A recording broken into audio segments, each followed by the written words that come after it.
Good morning. Great to see so many of you out here at 8:15. I'm Matt, I'm the pastor here. If you're here for the first time, we are really glad that you're here. We're in a series of messages in Colossians, and we actually just have a couple weeks left before we're finished, and we're at the end of the book. If you've been reading through, you can look and see where we are and say, well, he doesn't have much more. I'm going to be going into the fourth and final chapter of Colossians, to the first verse of it today, and then we'll be wrapping up in the next couple weeks. And anyways, good to be back. I was actually gone this weekend down in Springfield. We have 3 kids in college this fall, and we dropped off our 3rd kid finally this weekend down in Springfield. So and Sherry's still down there because they had a parent deal this morning, and so she's representing us at that. But can I tell you, my wife and I are going to be so relieved to be done dropping kids off and to be back home. Like every evening this week, we're going to be like, no, we can't. No, we can't. No, we can't. We're staying at home. We're not packing. We're not doing it. We're probably cleaning and getting our home back. How many of you had kids that have left the house and you get to start owning rooms and saying, what are we going to do with that room? So we're in that phase of life, but they do come back over the summer. So, we have to figure out what to do about that. Anyway, great to have you. I'm going to read a passage here. Whenever I get through this passage, there's 2 primary topics that we're going to hit today. And the passage, and I don't do this every time, but when you go through a passage, there's often a cultural background to that passage that sometimes you can skip the cultural background, and it really doesn't matter that much to the message that's being preached that morning, because I'm going to preach it in the context of the passage. Other times, there are important things that we need to cover as a church. In this particular message, I had like 4 different things that I'm like, I want to hit this and hit this and hit this. My wife talked me out of that. She said, it'll be too long and you'll offend everyone in the church by the end. I'm like, well, doggone it. I only get to offend 50% in one sermon now. It shouldn't be offensive. This is pretty straightforward stuff. But I do want to teach you some things as we're going here through this passage. So, and I'm not sick, but I got choked up during the worship, so I've been trying to clear my throat now. Colossians 3:22 through chapter 4 and verse 1, it says, bondservants, obey in everything those who are your earthly masters, not by way of eye service as people pleasers, but with sincerity of heart, fearing the Lord. Whatever you do, work at it heartily as for the Lord, not men, knowing that from the Lord you will receive an inheritance as your reward. You are serving the Lord Christ. For the wrongdoer will be paid back for the wrong he has done, and there's no partiality. Masters, treat your bondservants justly and fairly, knowing that that you also have a master in heaven. Sorry about that. The first area, and this won't be half the message, but I want to address this. The passage here uses the word bondservants. If you were to read this and you had the NIV or you had the New Living Translation or you had the King James or a whole variety of other translations, the word there would be slaves. And it's dealing with a matter of slavery, and it's doing in the context of what is called the household code. And the Apostle Paul in Colossians, last week it says, now this is the role of a wife in the household. And then he goes, this is the role of a husband in a household. And then he goes, this is the role of a child in the household. And then he goes, this is the role of a parent in the household. That was all last Sunday. And then this week, this is the role of a slave in a household. Now, I want to stop and address this because it would appear when you read this that Paul is affirming slavery. And the question, whenever I've read through the New Testament, is why didn't the writers take a stronger stance on this issue, like right up front? I mean, anyone with a bit of ethical common sense understands the immorality of it, understands that we are all created in the image of God. And you can go on down that road, but I think today we have some common sense about the moral and ethical issues involved here. And Paul's not confronting it. And so to pass it over and pretend this didn't just happen and just read this through an employer-employee relationship, here's how to be a good employer, here's how to be a good employee, and not observe the cultural context that that's put in, it seems unfair in our approach, and like I would be trying to skip over something. And so I don't want to do that. What I want to do, and I cannot give, I talked to my wife, she was like, I was talking through this with her, and then she's like, but back in the Old Testament, I started going through Old Testament teaching, and she's like, okay, so you don't have time to do it all. I'm like, no, I don't have time to do it all, but I'm going to, in this context, talk for a moment here. So let's talk about the issue of slavery. In 3:22, it says bond servants. That is a bound servant. That is a douloi, or a slave. Greek is douloi. It's slave. You are bound to service. You have no opportunity to not serve. You're bound to it. So bond servants obey in everything those who are your masters, your earthly masters. Now, as we look at this honestly, we're going to get to a place where we'll transition. We'll say there are some work-related issues that are applicable for today, wherever your work environment is, and we'll probably spend the majority of time there. We'll get there in a few. But the vast majority of servants of all kinds at this time in the Greek and Roman world were slaves. They weren't just, a hired household servant. They were actually a slave that worked in there. And in fact, in most districts in Rome, there were actually more slaves than there were free men and women in that district. And most likely there were numerous slaves that were within the church. And in most cases, they were considered actually part of the household. And that is why Paul deals with this in the household code. So why doesn't Paul abolish it, and what is his approach?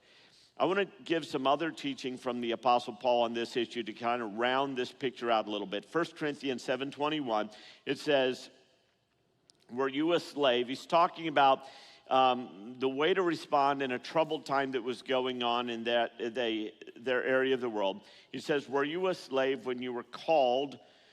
Don't let it trouble you, although if you can gain your freedom, do so. So we know a little bit here. He would prefer that Christians are free and not slaves. That's a preference statement right there. In Philemon 1:10 and then verse 16, the Apostle Paul tells Philemon, who was the owner of a runaway slave, Onesimus. Onesimus is going back home. I'll read what he says. The Apostle Paul says, I appeal to you to show kindness to my child Onesimus. I became his father in the faith while here in prison. He is no longer like a slave to you. He is more than a slave. For he is a beloved brother, especially to me. Now he will mean much more to you, not as both as a man and as a brother in the Lord. It's an interesting choice that Paul's making. Paul is sending Onesimus, who's been with him while he's in prison.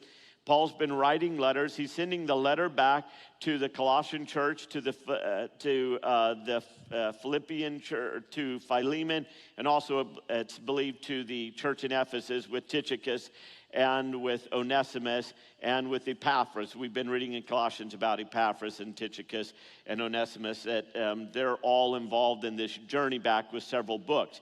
And in this person has become very close to him. In fact, he says, like in Timothy was another person, and Mark, there were a couple young men that Paul, they became like his own children.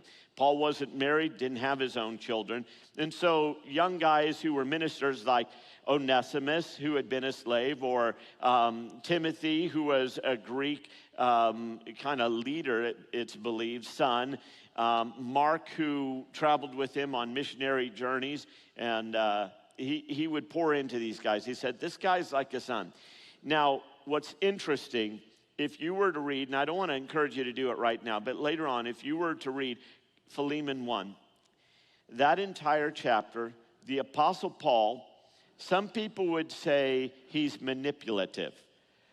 I look at it and say Paul is using all the weight that he has as an apostle and publicly writing a letter that is to be read to the church, to Philemon, and saying, if there is anything that he owes you, then you make me pay for him. because I want his freedom, because he is my child in the faith, and he uses everything in front of the church. How many of you know if someone gets up and uses everything in front of the church to get something, that is like strong-arming you into that position, right? So Paul strong-arms Philemon into Onesimus's freedom, and I honestly love the fact that he did that. That's saying, I will put my own personal reputation on the line so that I can see someone free. Now, it's obvious, and I'll read one more passage because this one is pretty hardcore, but it's where he comes from. 1 Timothy 1, 9 and 10. And the NASB says this, "But we know that the law is good if one uses it lawfully, realizing the fact that the law is not made for the righteous, but for those who are lawless and rebellious." And then he gives a list for ungodly and for sinners, for unholy, for worldly, for those who kill their fathers and mothers, for murderers, for sexually immoral, for homosexuals, for slave traders, liars, perjurers, whatever else is contrary to sound teaching. Do you hear the category he puts slave traders in? It's in the category of people who murder their fathers and mothers. How many of you would say, Paul probably doesn't have a high view of people that murder their fathers and mothers? And so he says, if you're a slave trader, you're equal with that. That's the level of bad behavior I consider your life to be at. You're there. That's where you are. The Apostle Paul's pretty hardcore on this issue, and he finds the behavior intolerable. So why isn't he going straight after it? Why not?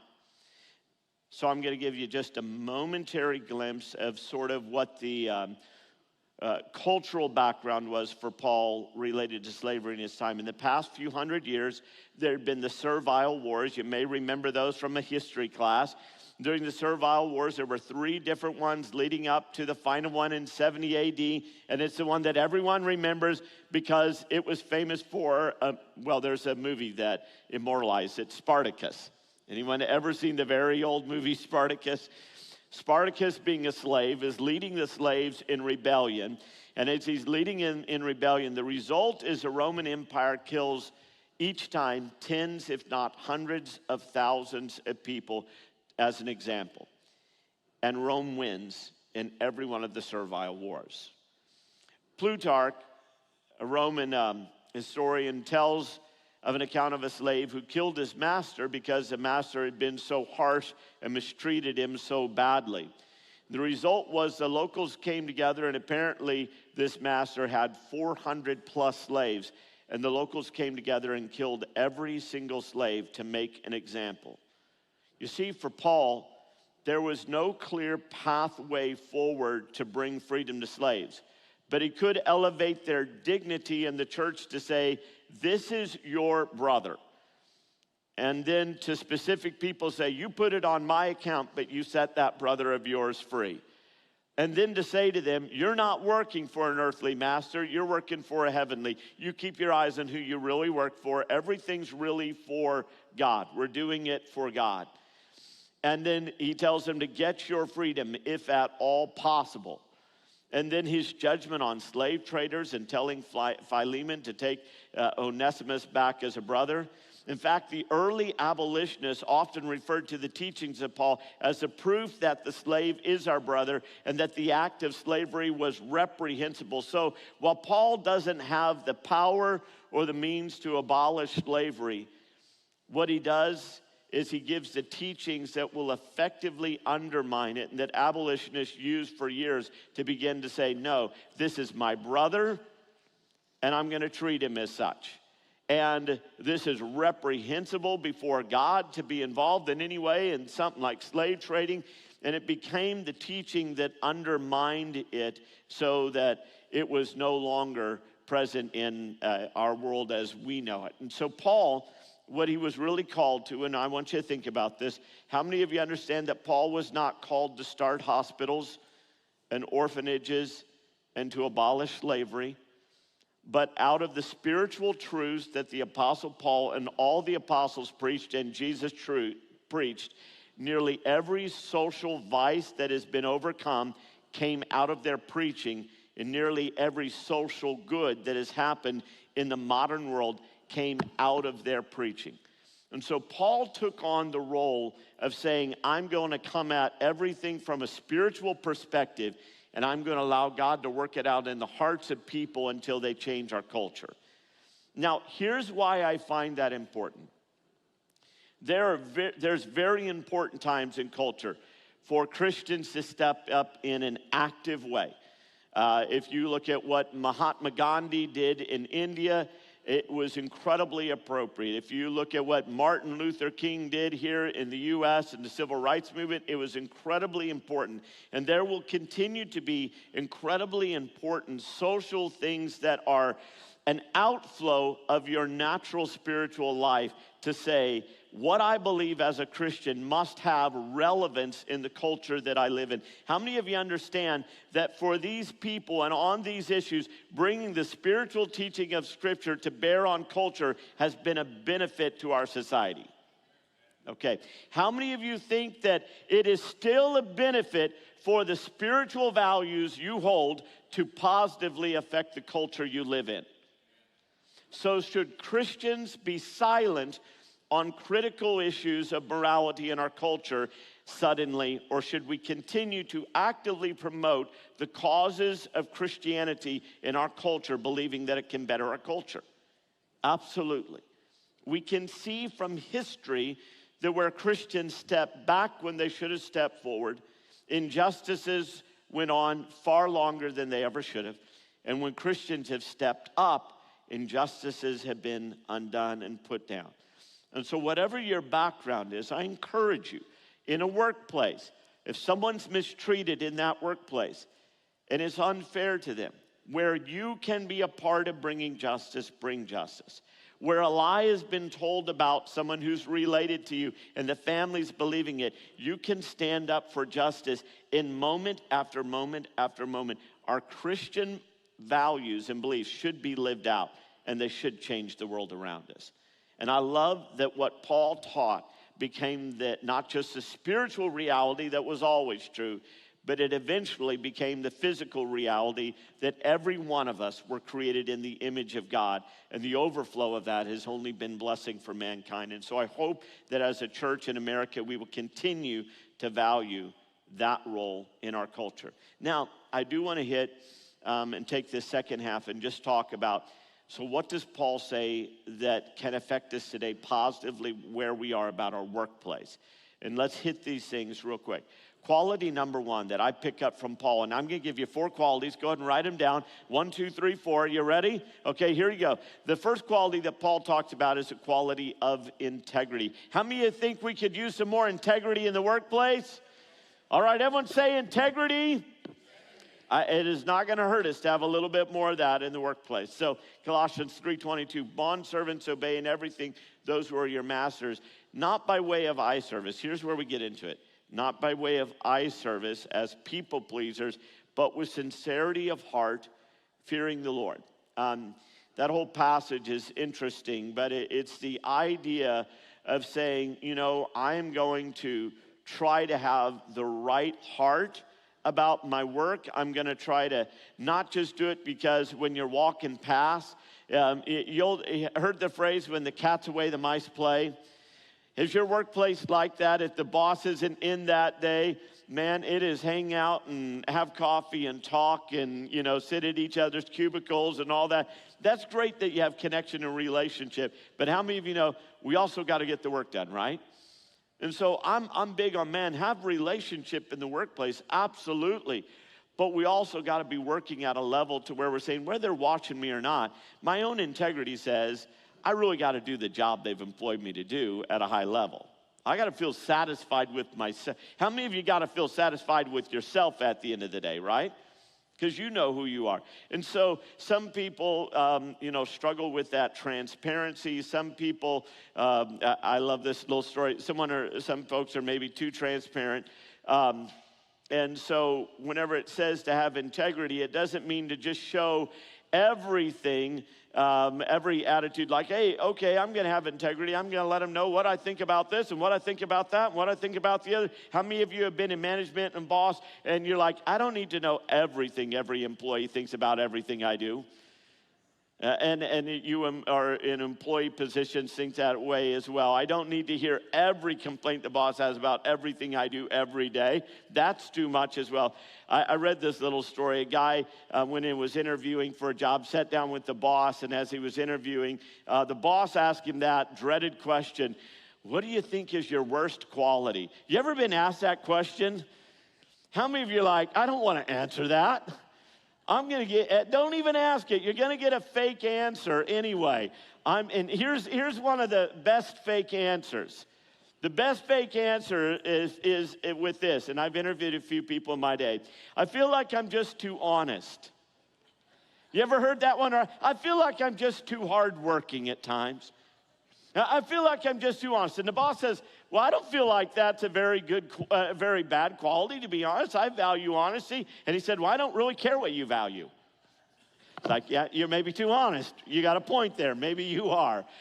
Here's the thing. Integrity doesn't mean to just say everything you think. Like, I'm just trying to keep it, heard the phrase, I'm just trying to keep it real. How many of you know that we should also value keeping it good and keeping it real? Like, hey, whenever I go home, it doesn't matter what I think of the meal, I'm going to keep it good before I keep it real. Honey, thank you so much. I'm so glad that you took care of dinner tonight. Man, I was worn out. I'm not going to talk about how it tastes because I'm a very honest person. I would say how it tastes if I didn't like it. So I'm not going to talk about that. I'm going to talk about everything in the world that I like about the evening. I'm going to keep it good, and then I'm going to keep it real, you know? And so I want to encourage you, integrity has a whole impact on a whole lot of things. Hey, we're not just trying to look good. We're not just trying to sound good. We're trying from a right heart to do things good from the real place. And so we're going to have integrity in the way we handle things. The second quality is this. Quality 2 is effort. Colossians 3:23 says, whatever you do, work at it heartily. Now, the Greek word here for heartily is the word psyche. And it's interesting. Psyche essentially means your mind and your will and your emotions.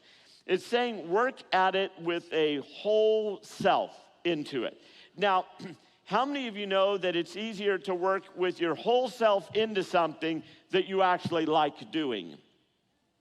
How many of you understand if you're into something, it's easier to be into something? I know that sounds, like, circular thinking there. I'm just kind of saying what I'm saying, which, may not be helpful. But here's the way that plays out for me. 3 kids went off to college this week. Now, as a dad with 3 kids going off to college, you know what I want for them? Part of what I want, the pragmatic side of me of what I want them all to get a career where they can make enough money to where they don't come back home. Just being honest, okay? I want you to be able to get your own place, pay your own bills, get married, have your kids, and there you go. We set you up. Now, there's a lot more that I want than that. That's just a pragmatic. I want them to make good friends. I want them to meet the right person. I want them to get plugged into a local church. My daughter talked to me, and as I dropped her off, my other 2 older kids are plugged in church at college. My younger one, she's got a crew, and they're going to go search out churches where she is. So they're excited about, and they've already got some on the list. They're going to check out 2 or 3 right now. So for me, I want them to get plugged in. I want them to have a spiritual life. I want them to be growing in Christ and all these sort of things. But when I sent them off, instead of saying, hey, let's work on, what do you want to do? Because just figure out how to do it and make a lot of money at. No. Here's what I've learned. When people do the thing they love, they rise to the top of that thing. They really do. I think when people work within a passion, they rise to the top of an area. And you may get in a career where it's like, I make great money, but I don't love what I do, so I don't rise. I can't work at my work heartily because I have a hard time loving it. And so where we can work at things and find aspects of what we do that we love. Now, I was a fry cook for a while at Hardee's in high school. How many of you know it's hard to love being a fry cook? You got splatter marks all up and down your arms. I got one arm that's sunburned and the other that's not. And people are always like, what's wrong with that arm? I'm like, I'm a fry cook at Hardee's. That's what's wrong with that arm. But I would find things about that work that I would try to enjoy and get into. I would say, I'm going to try to find something about this. I'm going to have the ultimate perfect crispy fry. I don't know what it was, but wherever I've worked, I've always tried to find something about it. I threw newspapers for a long time, not the greatest passion of mine. In fact, the least, passionate thing in my life. But what I would do is I would set numbers at papers, like how many can I throw in an hour, and how can I arrange my system to make it all go fast. And so I would set little competitions up so that I'd make something that wasn't that enjoyable a lot more enjoyable. I can work at it heartily because I was goal setting around something that I didn't enjoy, but I was trying to create enjoyment. So I want to tell you, we don't all have the privilege always of working in our favorite job. How many say, I've had to work a lot of jobs that weren't my favorite job? But within that, we can start to find joy. My son had a job this summer that it was packing, and he wants to be a counselor and psychologist. He's in his senior year right now, and he'll be going into his master's next year. And so he's packing, he's moving parts. One of the guys in the church was super gracious and gave him an opportunity, and he was super thankful about it, but he's not hoping for a career in packing, But what he was doing was he was excited about, when I think I got the lanes memorized, I know where to go for here and here, and I'm listening to audiobooks, and I'm learning a lot. And there's a guy at work I'm being able to talk to and share with him a little bit more about my faith, and he opened up to me by the end, and he actually let me pray over him by the end of the year. And so the summer job, instead of being a drudgery, became something he was anticipating with joy, the things around it. Not because it's what he is dreaming of doing, but because he was trying to work at his work heartily. And so the Apostle Paul, I think, correctly gives us some direction to say, when you can work at something with your heart, then things really start to matter to you, and it's valuable to you. How many would say, God, help me to have a little more heart about what I do this week? Anyone here? Come on, there's at least a couple of us. God, can I tell you, I'm a pastor, and there's some weeks where I'm just dragging. Any of you ever have weeks where you're dragging, you have to get yourself up and push yourself and make yourself go, and you could think of 5 other things you'd rather do that day?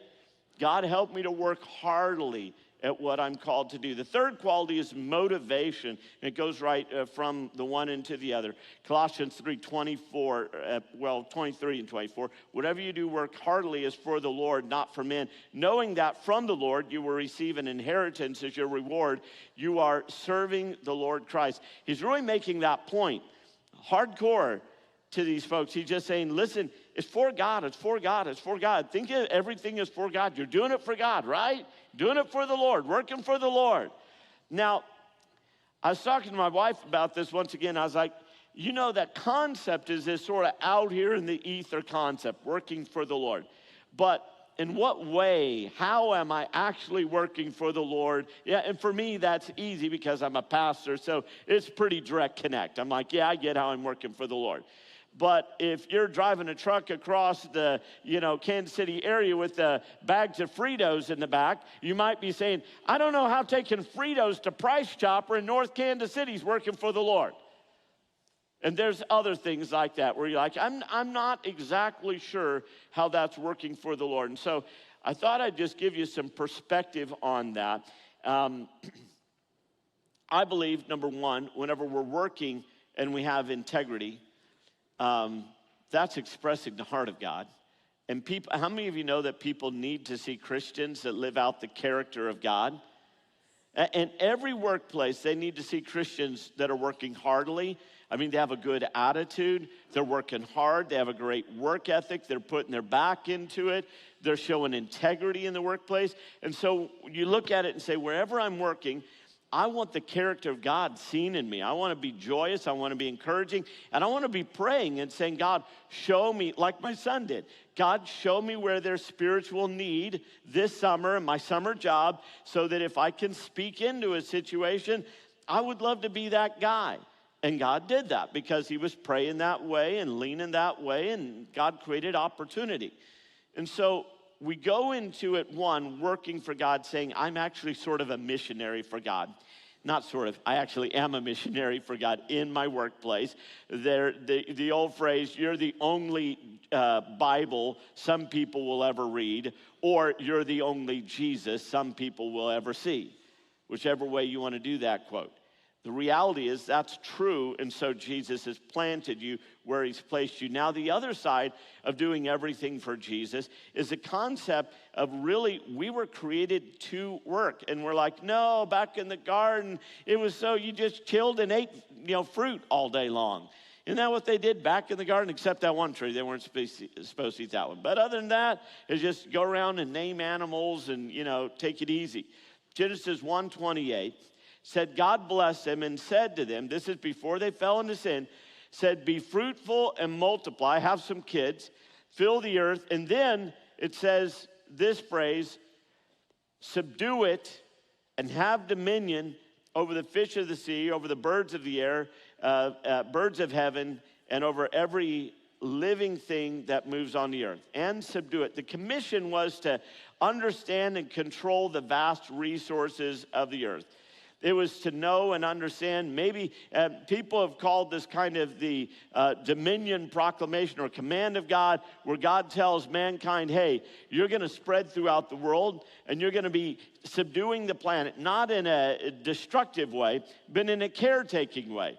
You're going to be beautifying the planet and taking care of it. And so as people invent things, and they invent aircraft so that we can fly across the country, that's a way that they're subduing the forces of nature of this earth to make it useful for mankind. They're taking dominion over it. They're subduing it. And so they'll do that whenever they're caring for people that have, physical ailments, whenever they're caring for, I was reading this week about Carnegie and all his steel mills that he owned, and then Charles Schwab, who put it all together and opened up one of the greatest steel industries the world has ever known. And all of these people that were taking from the earth, but then creating all sorts of things to better and to help mankind.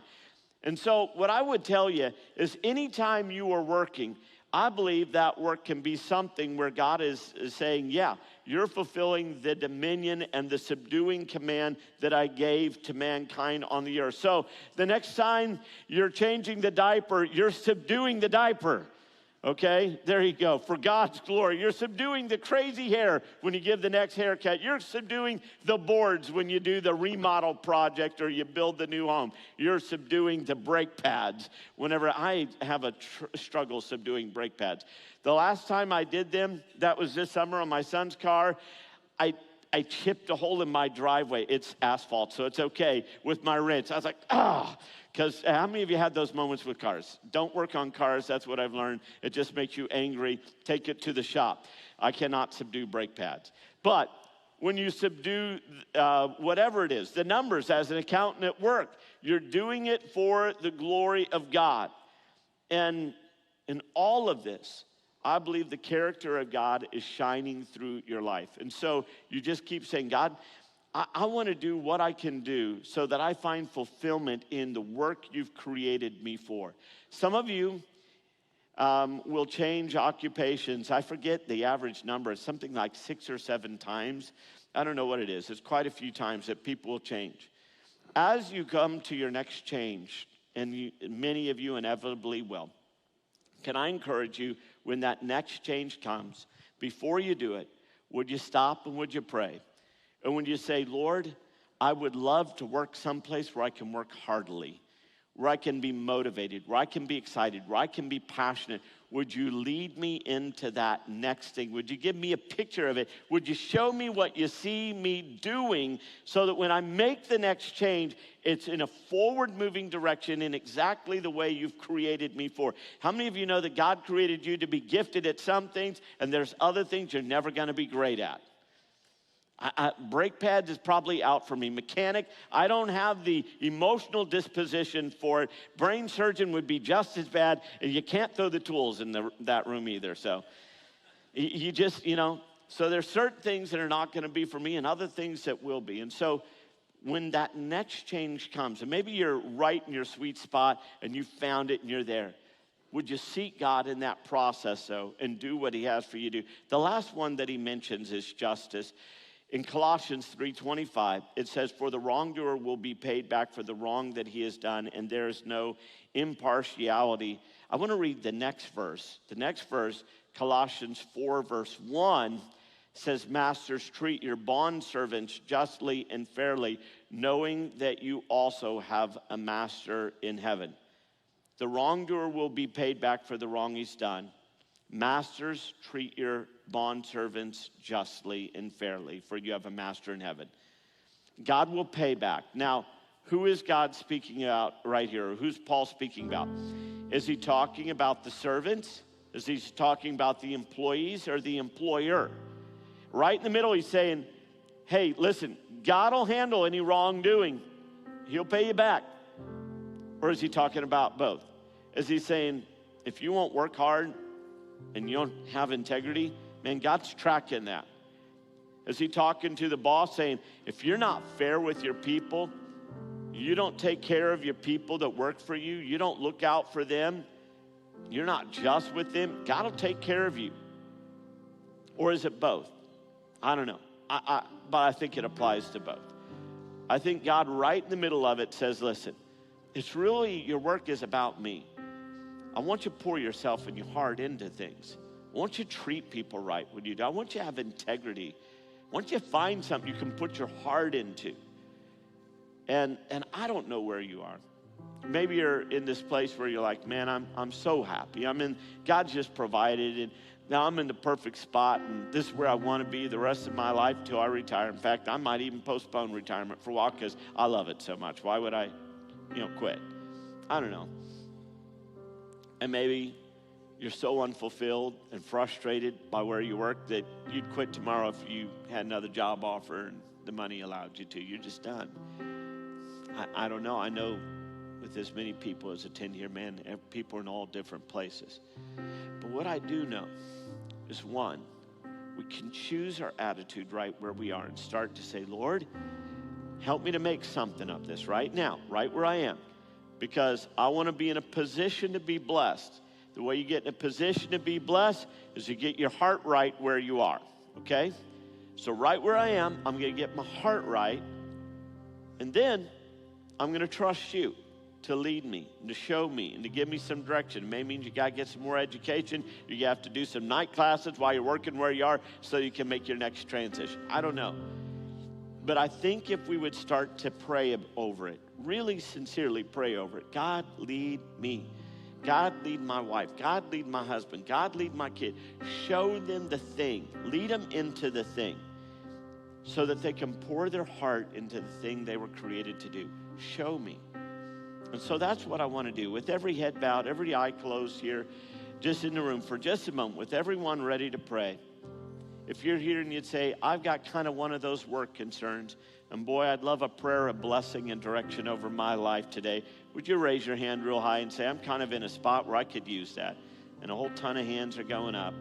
Anyone else, you want to join in and say, man, just pray for me. I'd accept prayer from you today about my work situation. Put your hand up high. I'm going to pray with you. Okay. Folks, let's do this. Let's just trust God for a moment. Let's pray together. Lord, you know how much of our life is put into this, and we're doing our best and we're working hard, but sometimes that sense of this is the thing isn't there. In fact, instead of that, it's just more frustration. It's more like, why am I still here? And why am I still doing this? And then we struggle to work hard. We struggle with our attitude. We struggle with having that heartily sort of mindset with our mind and our soul and our will. We're just not in it. And so for those people today, begin to reveal as they begin to pray what you're going to do. Maybe within the organization they're in, you're going to elevate them to a place where they do shine and where their gift mix is right. And maybe you're just going to elevate them as a way of blessing them as their integrity and their character represents Christ as you're getting ready to send them somewhere else. Maybe you're going to reveal to them or their spouse or their kids or their mom and dad, and they're just going to show something to them, and they're just going to have a sense. This is what God wants to be. That's it. Lord, speak to them. Reveal that thing to them so that they know the next steps and they can move forward.